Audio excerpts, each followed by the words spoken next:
ஓம் சாந்தி. அவ்யக்த முரளி 25/3/1986. அவ்யக்த பாப்தாதா, மதுபன். இன்றைய முரளியின் தலைப்பு சங்கம யுகம், ஹோலி வாழ்க்கைக்கான யுகம். சங்கம யுகம், ஹோலி வாழ்க்கைக்கான யுகம். இன்று பாப்தாதா சுயராஜ்ய அதிகாரி அலௌகிக ராஜ்ய சபையை பார்த்துட்டு இருக்கிறார். ஒவ்வொரு சிரேஷ்ட ஆத்மாவின் மீதும் ஒளி கிரீடம் ஜொலிப்பதை பார்த்துட்டு இருக்கிறார். ஒவ்வொரு பரம பாவன பூஜ்ய ஆத்மாக்கள் இந்த ஒரு பிறவிக்கு மட்டும் பாவனம், அதாவது ஹோலி ஆகல. ஆனா பாவனம் அப்படின்னா ஹோலி ஆவதற்கான ரேகை பல பிறவிகளுக்கான நீளமான ரேகையாக இருக்குது அப்படின்னு பாபா சொல்றாங்க. முழு கல்பத்துல மற்ற ஆத்மாக்களும் பாவன ஹோலியாக ஆகிறாங்க. பாவன ஆத்மாக்கள் தர்மபிதா ரூபத்துல தர்ம ஸ்தாபனை செய்வதற்கு நிமித்தமாக ஆகிறாங்க. மேலும் மகான் ஆத்மாக்கள் அப்படின்னு கூறக்கூடிய சிலரும் பாவனம் ஆகிறாங்க. ஆனா அவங்க பாவனம் ஆவதற்கும் பாவன ஆத்மாக்களாகிய உங்களுக்கும் வித்தியாசம் இருக்குதுன்னு பாபா சொல்றாங்க. நீங்கள் பாவனம் ஆவதற்கான சாதனம் மிகவும் எளியது, எந்த கடின உழைப்பும் கிடையாது. ஏன் அப்படின்னா தந்தை கிட்ட இருந்து ஆத்மாக்களாகிய உங்களுக்கு சுகம், சாந்தி, தூய்மையினுடைய ஆஸ்தி எளிதாக கிடைக்குது. இந்த நினைவின் மூலம் எளிதாக மற்றும் தானாகவே அழிவற்றதாக ஆயிடுது. உலகத்தினர் பாவனம் ஆகிறாங்க, ஆனா கடின உழைப்புனால. மேலும் அவங்களுக்கு 21 பிறவிகளுக்கு ஆஸ்தியின் ரூபத்தில் தூய்மை பிராப்தியாக கிடைப்பது கிடையாது.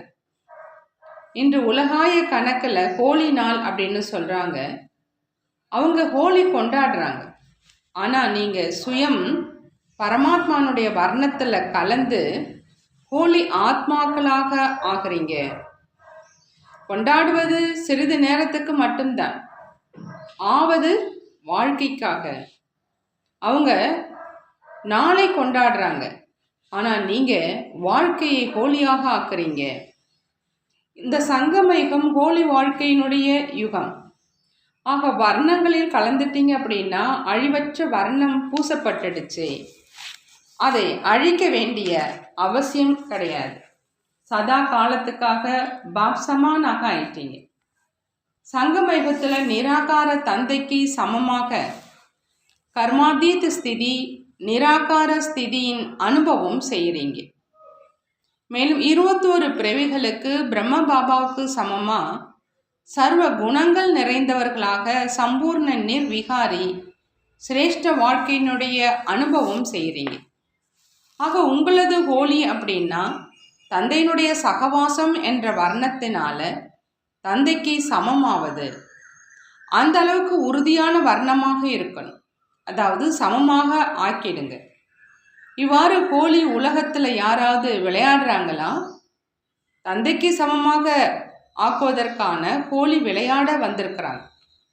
எத்தனை விதமாக வர்ணங்கள் தந்தையின் மூலமா ஒவ்வொரு ஆத்மாவுக்கும் அழிவற்றதாக பூசப்படுது. ஞானத்தின் வர்ணம், நினைவின் வர்ணம், பல சக்திகளின் வர்ணம், குணங்களின் வர்ணம், சிரேஷ்ட திருஷ்டி, சிரேஷ்ட விருத்தி, சிரேஷ்ட பாவனை, சிரேஷ்ட விருப்பங்கள் தானாக சதா காலத்துக்கும் ஆயிடணும். இந்த ஆன்மீக வர்ணம் எவ்வளவு எளிதாக பூசப்பட்டுடுது. தூய்மையாக ஆகிட்டீங்க அப்படின்னா ஹோலி ஆகிட்டீங்க. அவங்க ஹோலி கொண்டாடுறாங்க, குணம் எப்படியோ அதே மாதிரி ரூபமாக ஆகிடுறாங்க. அந்த நேரத்தில் யாராவது அவங்கள ஃபோட்டோ எடுத்தா எப்படி இருக்கும்? அவங்க ஹோலி கொண்டாடி என்ன ஆயிடுறாங்க? மேலும் நீங்கள் ஹோலி கொண்டாடி பரிஸ்தாவிலிருந்து தேவதைகளாக ஆயிடுறீங்க. அனைத்தும் உங்களுடையது நினைவு சின்னங்கள் தான். ஆனால் ஆன்மீக சக்தி இல்லாத காரணத்தினால ஆன்மீக ரூபத்தில் கொண்டாட முடியாது. வெளிநோக்கு முகத்தோடு இருக்கிற காரணத்தினால வெளிமுகமாக கொண்டாடிட்டு இருக்கிறாங்க. உங்களுடையது யதார்த்த ரூபத்தில் மங்கள சந்திப்பு கொண்டாடுவது எல்லாமே உங்களுடைய நினைவு சின்னங்கள் தான். ஆனால் ஆன்மீக சக்தி இல்லாத காரணத்தினால ஆன்மீக ரூபத்தில் கொண்டாட முடியல. வெளிநோக்கு முகத்தோடு இருக்கிற காரணத்தினால வெளிமுகமாக கொண்டாடிட்டு இருக்கிறாங்க. உங்களுடையது யதார்த்த ரூபத்தில் மங்கள சந்திப்பு கொண்டாடுவது அப்படின்னு பாபா சொல்கிறாங்க. ஹோலியினுடைய விசேஷத்தா எரிப்பது, அதன் பிறகு கொண்டாடுவது, மேலும் மங்களகரமான சந்திப்பு செய்வது. இந்த 3 விசேஷத்தாவின் மூலம் நினைவு சின்னம் உருவாக்கப்பட்டிருக்கு. ஏன் அப்படின்னா, நீங்கள் அனைவரும் ஹோலி ஆவதற்காக முதல்ல பழைய சமஸ்காரங்கள், பழைய நினைவுகள் அனைத்தையும் யோக அக்னியில் எரிக்கிறீங்க. பழைய சமஸ்காரங்கள், பழைய நினைவுகள் எல்லாத்தையுமே யோக அக்னியில் எரிச்சிட்டீங்க. அதனால தான் சகவாசம் என்ற வர்ணங்களின் ஹோலி கொண்டாடுறீங்க. அதாவது பாப்சமான் சகவாசத்தினுடைய வர்ணம் பூசப்பட்டிருக்கு. எப்போ தந்தையினுடைய சகவாசம் அப்படிங்கிற வர்ணம் பூசப்பட்டுடுதோ அப்போ உலகத்தில் உள்ள அனைத்து ஆத்மாக்களும் பரமாத்மாவினுடைய குடும்பமாக ஆயிடுது.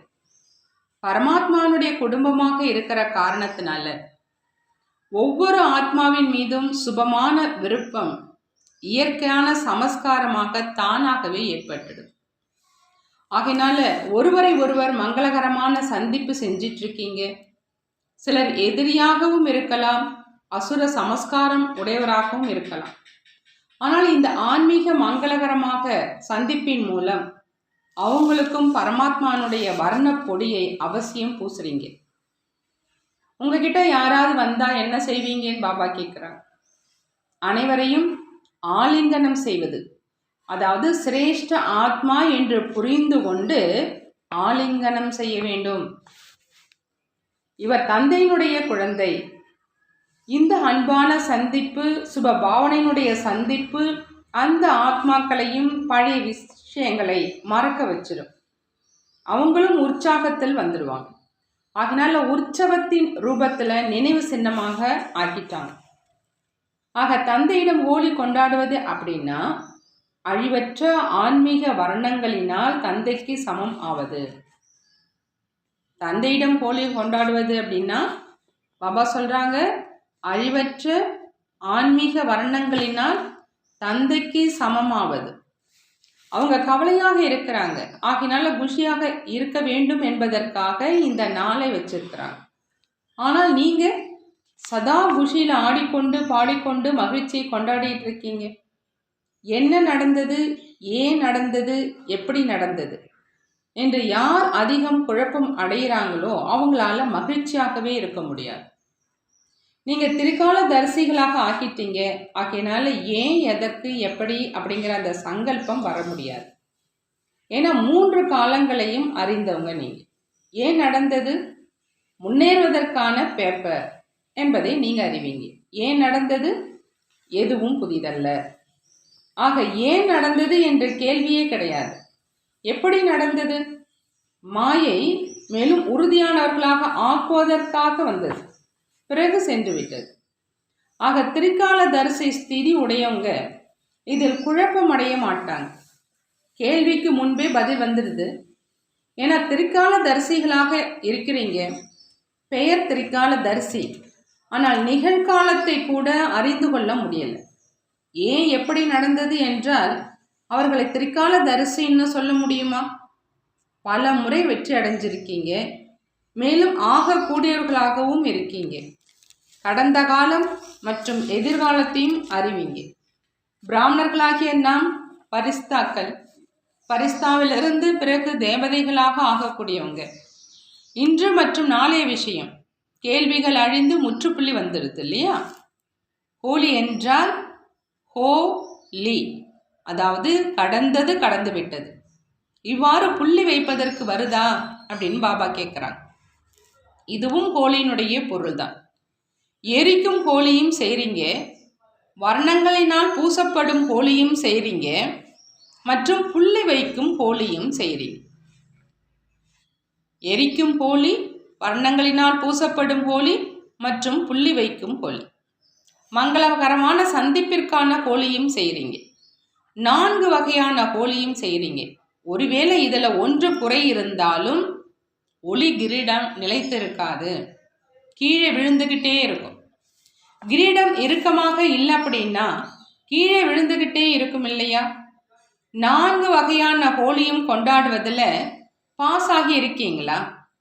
பாப் சமான் ஆகணும் அப்படின்னா பாபாவுக்கு சமமாக ஆகணும், மேலும் சம்பூர்ணமாகவும் ஆகணும்.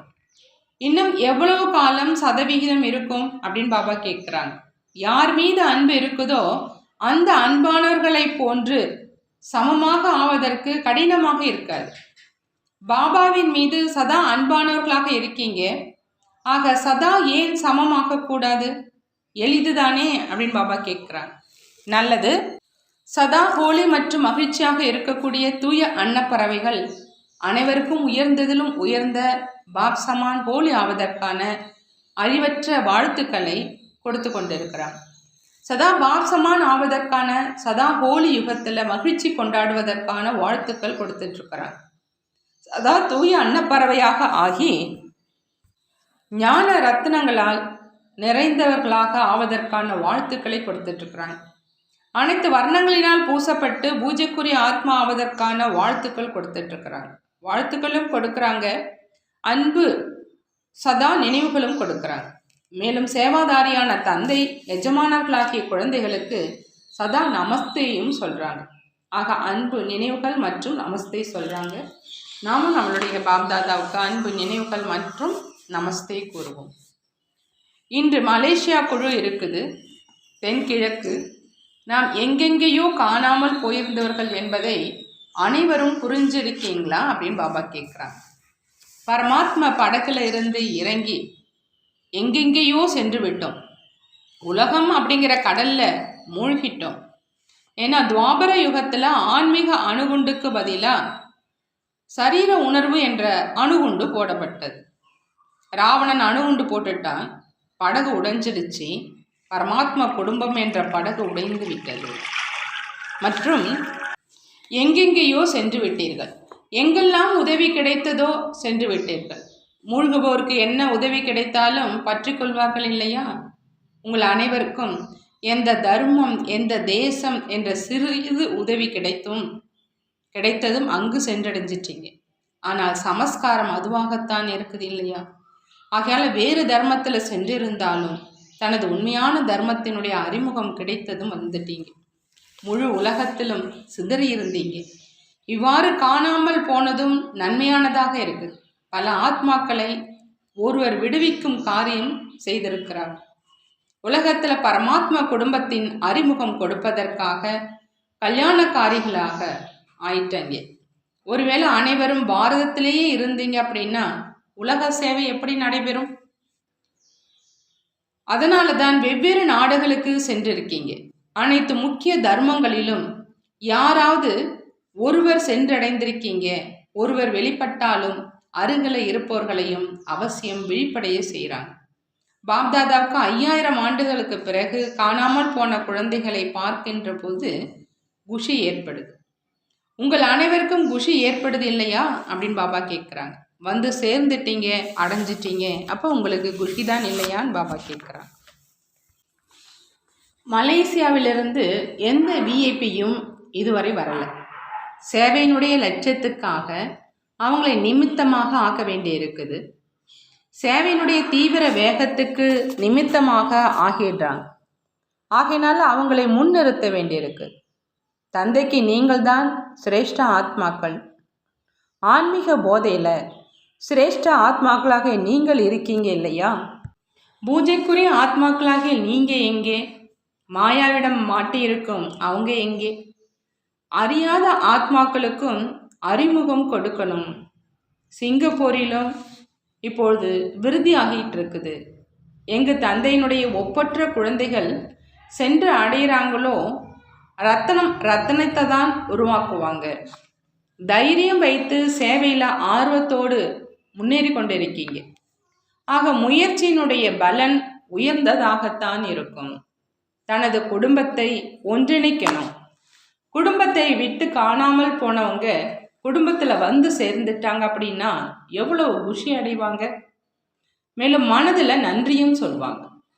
ஆக இவர்களும் குடும்பத்தில் எவ்வளவு நன்றி கூறிக்கொண்டு இருப்பாங்க. நிமித்தமாகி தந்தையினுடையவர்களாக ஆகிட்டாங்க. சங்கமயுகத்தில் நன்றிக்கான மாலை மிகவும் பெரியது. சங்கமயுகத்தில் நன்றிக்கான மாலை மிகவும் பெரியது. நல்லது. பாபா வரதானம் கொடுக்குறாங்க. சக்திசாலியான விருத்தி மூலம் மன சேவை செய்யக்கூடிய விஸ்வ கல்யாணக்காரி ஆகுக. சக்திசாலியான விருத்தி மூலம் மன சேவை செய்யக்கூடிய விஸ்வ கல்யாணக்காரி ஆகுக. விஸ்வ கல்யாணக்காரியாக ஆகணும் அப்படின்னா பாபா சொல்றாங்க, சக்திசாலியான விருத்தி மூலம் மனதால சேவை செய்யணும். உலகத்தில் அலையக்கூடிய ஆத்மாக்களுக்கு வழி சொல்வதற்காக சாட்சாத் pop Zaman light house might ஹவுஸாக ஆகுங்க. ஒவ்வொரு ஆத்மாக்கும் ஏதாவது கொடுக்கணுங்கிற லட்சியம் வைங்க. முக்தி கொடுத்தாலும் சரி அல்லது ஜீவன் முக்தி கொடுத்தாலும் சரி, அனைவருக்கும் மகாதானி மற்றும் வரதானியாக ஆகுங்க. இப்போ அவங்களது இடங்கள்ல சேவை செய்து வரீங்க. ஆனால் ஒரு இடத்துல இருந்து கொண்டு மன சக்தியின் மூலம் வாயுமண்டலம் வைப்ரேஷன் மூலம் உலக சேவை செய்யுங்க. சக்திசாலியான விருத்தி உருவாக்குங்க. அதன் மூலம் வாயுமண்டலம் உருவாகணும். அப்போதான் விஸ்வ கல்யாணக்காரி ஆத்மா அப்படின்னு சொல்ல முடியும். பாபா ஸ்லோகன்ல சொல்றாங்க, அசரீரிக்கான பயிற்சி மற்றும் வீண் எண்ணங்கள் என்ற உணவுல பத்தியத்தின் மூலம் தன்னை ஆரோக்கியமானவர்களாக ஆக்குங்க. அசரீரிக்கான பயிற்சி மற்றும் வீண் எண்ணங்கள் என்ற உணவில் பத்தியத்தின் மூலம் தன்னை ஆரோக்கியமானவர்களாக ஆக்குங்க. நல்லது. ஓம் சாந்தி. நன்றி பாபா. நன்றி.